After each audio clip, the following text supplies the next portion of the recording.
மாவு பிசையறதுக்கு ஒரு அகலமான பாத்திரம் எடுத்து வச்சிருக்கேன். இப்போ இந்த பாத்திரத்தில் 2 கப் அளவுக்கு கோதுமை மாவு சேர்த்துக்க போகிறேன். எப்பவுமே மாவு ஐட்டம் செய்யும் போது சலிச்சிட்டு செய்கிறது ரொம்ப நல்லது.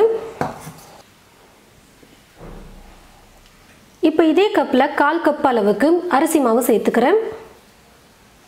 இப்போ மாவு வந்து நல்லா சலிச்சு எடுத்துக்கலாம். மாவு வந்து சலிச்சு எடுத்துக்கிட்டேன். இப்போ ஒரு மிக்ஸி ஜார் எடுத்துக்கிட்டு இந்த மிக்ஸி ஜாரில் 2 வாழைப்பழம் வந்து நான் சேர்த்துக்க போகிறேன். கொஞ்சம் சின்ன சின்னதாக இருக்கிற மாதிரியே 2 மஞ்சள் வாழைப்பழம் வந்து நான் எடுத்து வச்சுருக்கேன் பாருங்கள். நல்லா பழுத்த பழமாக எடுத்துக்கோங்க. இப்போ இந்த பழத்தை மிக்ஸி ஜாரில் சேர்த்துக்கிறேன். இது கூடவே ஒரு முட்டையை உடைச்சி நான் சேர்த்துக்க போகிறேன். இப்போ இது ரெண்டத்தையும் நல்லா நைஸாக அரைச்சி எடுத்துக்கலாம். பாருங்கள் ஃப்ரெண்ட்ஸ், முட்டை வாழைப்பழம் ரெண்டுத்தையும் நான் வந்து மிக்சியில் போட்டு நல்லா அடித்து எடுத்துட்டேன்.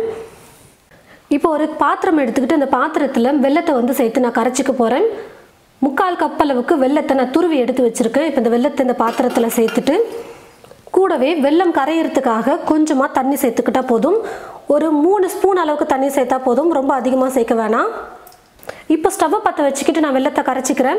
வெல்லத்தை வந்து எப்போவுமே கரைச்சிட்டு வடிகட்டிட்டு செய்யணும். ஏன்னா வெல்லத்தில் வந்து நிறைய தூசி மண்ணெல்லாம் இருக்கும். அதனால் நல்லா கரைச்சிட்டு வடிகட்டிட்டு சேர்த்துக்கலாம்.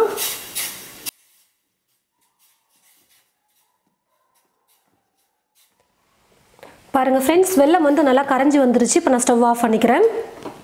இப்போ போண்டாக்கு நம்ம எல்லாமே ரெடி பண்ணியாச்சு. இப்போ மாவு கூட வந்து சோடா உப்பு சேர்த்துக்க போகிறேன். 1/4 ஸ்பூன் சோடா உப்பு சேர்த்துக்கிறேன். எந்த ஒரு ஸ்வீட் செய்கிறதா இருந்தாலும் கொஞ்சம் உப்பு வந்து சேர்த்துக்கணும். அதனால் ஒரு சிட்டிகை அளவுக்கு உப்பு சேர்த்துக்கிறேன். 1/4 ஸ்பூன் ஏலக்காய் தூள் சேர்த்துக்கிறேன். இப்போ இது எல்லாத்தையும் சேர்த்து நல்லா மிக்ஸ் பண்ணி விட்டுக்கலாம்.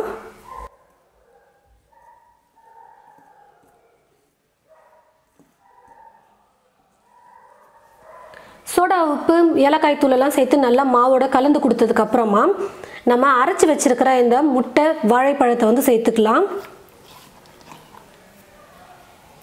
இது கூடவே கரைச்சி வச்சிருக்கிற வெள்ளை கரைசலை சேர்த்துடுறேன். நல்லா வடிகட்டிட்டு சேர்த்துக்கணும்.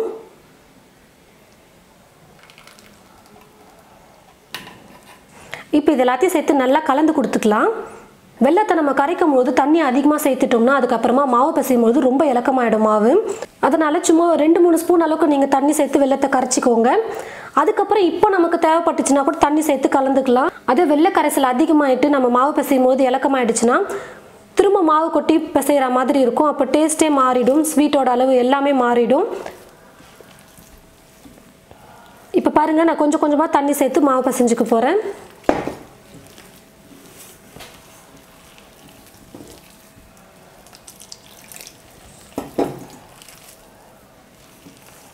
பாருங்கள் ஃப்ரெண்ட்ஸ், மாவு வந்து நல்லா நான் கொஞ்சம் கூட உருண்டைகளே இல்லாமல் நல்லா நைஸாக நான் வந்து கலந்து எடுத்துக்கிட்டேன். கொஞ்சம் கூட உருண்டைகளே எதுவுமே இருக்கக்கூடாது. நல்லா நைஸாக நீங்கள் கரைச்சி எடுத்துக்கணும். அப்போ தான் எண்ணெயில் போட்டு பொரிச்சு எடுக்கிறதுக்கு கரெக்டாக இருக்கும். அதே சமயம் மாவு வந்து போண்டாக்கு எந்த பதத்தில் இருக்கணும்னு பார்த்தீங்கன்னா இந்த மாதிரி கொஞ்சம் இலக்கமாக இருக்கிற மாதிரி பார்த்துக்கோங்க. கையில் எடுத்து நம்ம உருண்டைகளாக போடுறதுக்கு கரெக்டாக இருக்கும். பாருங்கள், கரெக்டான பதத்தில் நம்ம மாவு வந்து கலந்து வச்சுருக்கோம். மாவு இந்த மாதிரி பிசைஞ்சு வச்சதுக்கப்புறமா கடாயில் வந்து எண்ணெய் ஊற்றி வச்சுக்கோங்க. எண்ணெய் காயிற வரைக்கும் மாவு வந்து ஒரு 5-10 நிமிஷத்துக்கு ஊறட்டும். அதுக்கப்புறம் ஒரு கிண்ணத்தில் தண்ணி எடுத்து வச்சுக்கோங்க. இந்த தண்ணி வந்து பார்த்தீங்கன்னா கையில் இப்படி நினச்சிக்கிட்டு சும்மா லைட்டாக தண்ணி நினச்சிக்கிட்டு ஒரு பக்கமாக மாவை எடுத்து நம்ம கொஞ்சம் கொஞ்சமாக போடுறதுக்கு கரெக்டாக இருக்கும். பாருங்கள், இந்த மாதிரி ரவுண்டாக எடுத்து போடுறதுக்கு கரெக்டாக இருக்கும். அப்பப்போ தண்ணியில் கையை நினச்சிக்கிட்டு மாவு எடுத்து போடுங்க. கடாயில் எண்ணெயும் ஊற்றி வச்சுட்டா எண்ணெய் வந்து நல்லா காஞ்சிருச்சு.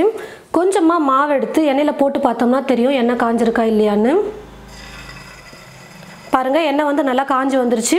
இப்போ கையில் லைட்டாக தண்ணியை தொட்டுக்கிட்டு கொஞ்சம் கொஞ்சமாக மாவு எடுத்து நம்ம எண்ணெயில் போட்டுக்கலாம். எண்ணெய் நல்லா இப்போ காஞ்சதுக்கப்புறமா ஸ்டவ்வை வந்து கொஞ்சம் குறைச்சிக்கோங்க. மிதமான தீயில் வச்சுட்டே நம்ம போண்டா செய்யும் போது மேலேயும் நல்லா கரெக்டான கலரில் வரும், நமக்கு உள்ளேயும் மாவு நல்லா வெந்திருக்கும். ரொம்ப பெருசாக உருண்டைகள் வந்து எடுக்க வேணாம், கொஞ்சம் கொஞ்சம் மாவாக எடுத்து போட்டுக்கலாம். அப்போ சீக்கிரமாக வேகும், உள்ளேயும் நல்லா மாவு வெந்திருக்கும். நம்ம ரொம்ப பெருசாக போடும்பொழுது மேலே வந்து சீக்கிரமாக கலர் வந்துடும், ஆனால் உள்ளே வந்து மாவு பச்சையாகவே இருக்கிற மாதிரி இருக்கும். எண்ணெய் காஞ்சதுக்கப்புறமா தீயை மட்டும் கொஞ்சம் குறைச்சி வச்சுக்கோங்க. கொஞ்சம் மிதமான தீயில் குக் பண்ணோம்னா கரெக்டாக இருக்கும். இனிப்பு சேர்த்துருக்கிறதுனால மேலே வந்து சீக்கிரம் கலர் வந்துடும். அதனால் நம்ம வெந்துருச்சுன்னு சொல்லிட்டு சீக்கிரம் எடுத்துருவோம். ஆனால் உள்ள மாவு பச்சாவே இருக்கிற மாதிரி இருக்கும். இந்த ஒரு விஷயம் மட்டும் பார்த்துக்கிட்டிங்கன்னா போதும், போண்டா சூப்பராக நமக்கு கிடச்சிரும். கரண்டி வச்சு இப்போ அப்படியே லைட்டாக கலந்து கொடுத்துக்கலாம். அப்போ தான் எல்லா பக்கமும் நல்லா வெந்து வரும்.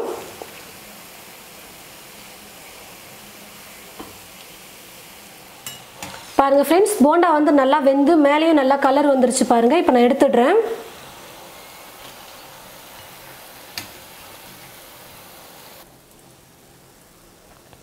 இதே மாதிரி இப்போ மீதி இருக்கிற மாவையும் நம்ம குட்டி குட்டியாக போட்டு போண்டா செஞ்சு எடுத்துக்கலாம். பாருங்கள் ஃப்ரெண்ட்ஸ், ரொம்பவே டேஸ்டியாக சூப்பராக நம்ம ஸ்வீட் போண்டா ரெடி பண்ணியிருக்கோம்.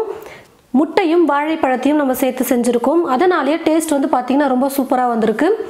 நல்லா போண்டா நல்லா சாஃப்டாக சூப்பராக எல்லாருக்கும் பிடிக்கக்கூடிய வகையில் இருக்கும். பாருங்கள், கலர் வந்து பார்த்திங்கன்னா கொஞ்சம் டார்க்காக தான் வரும். ஏன்னா நம்ம வெல்லம் வந்து சேர்த்துருக்கோம்ல, அதனால் மேலே கலர் வந்து பார்த்திங்கன்னா கொஞ்சம் டார்க்காக இருக்கிற மாதிரி தான் இருக்கும். போண்டா நல்லா சூப்பராக எழும்பி வர்றதுக்கு மாவு நல்லா பிசைஞ்சதுக்கப்புறமா ஒரு 10 நிமிஷமாவது நீங்கள் ஊற வச்சுட்டு அதுக்கப்புறமா எண்ணெயில் போட்டு நீங்கள் பொரிச்சு எடுத்திங்கன்னா போதும், நல்லா சூப்பராக போண்டா வந்துடும். நீங்களும் இது போல் உங்களுடைய வீட்டில் மழைக்கு நல்லா சுட சுட ஈவினிங் டைமில் போண்டா செஞ்சு கொடுத்து பாருங்கள். வீட்டில் இருக்கிற எல்லாருமே ரொம்ப விரும்பி சாப்பிடுவாங்க. இந்த ஸ்வீட் போண்டா வீடியோவை மற்றவங்களுக்கும் ஷேர் பண்ணுங்கள். இது போல் நிறைய ரெசிபிஸ் பார்க்க தமிழ் ஃபுட் மசாலா சேனலை மறக்காமல் சப்ஸ்கிரைப் பண்ணிக்கோங்க. கூடவே பக்கத்தில் இருக்கிற பெல் ஐக்கானை கிளிக் பண்ண மறந்துடாதீங்க. தேங்க்யூ.